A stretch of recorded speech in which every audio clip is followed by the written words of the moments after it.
नमस्कार मंडळी, आज आपण पाहणार आहोत ग्रुप क्रमांक 3. या ग्रुपमध्ये तुम्हाला पाहायला मिळणार आहेत न, त, म आणि भ ही अक्षर. वर्णमालेतील सर्वात सोपं अक्षर म्हणून सुद्धा ओळखलं जातं ते न. कसं काढतोय पहा. पहिला स्ट्रोक, दुसरा स्ट्रोक आणि हा तिसरा स्ट्रोक.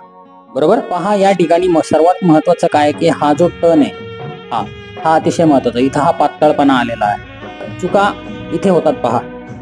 हा शेप सरळ न घेता असा गोलाकार घेतात, म्हणजे इथून, तर ते चुकीचं आहे. बरोबर. असा न येऊ शकचं अक्षर आहे तो चे स्ट्रोक पहा कसे आहेत.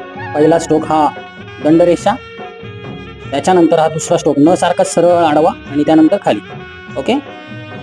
तिसरा स्ट्रोक कुठे होतात बघा. हा टर्न इथपर्यंत बरोबर येतो सरळ आडवा, त्यानंतर इथं घेतला असा टर्न घेतो, म्हणजे हा पार्ट इथं जाड येतो, हे चूक आहे. यानंतर इथे बघा सुरुवातच अशी गोलाकार होते, असं नकोय मला. हे स्ट्रेट आडवं व्हर्टिकल याला पॅरलल आणि मग इथे खाली. त्यानंतर हे पण बघा इथं हा शार्प अँगल आलेला आहे, हा सुद्धा चुकीचा आहे, असा नकोय.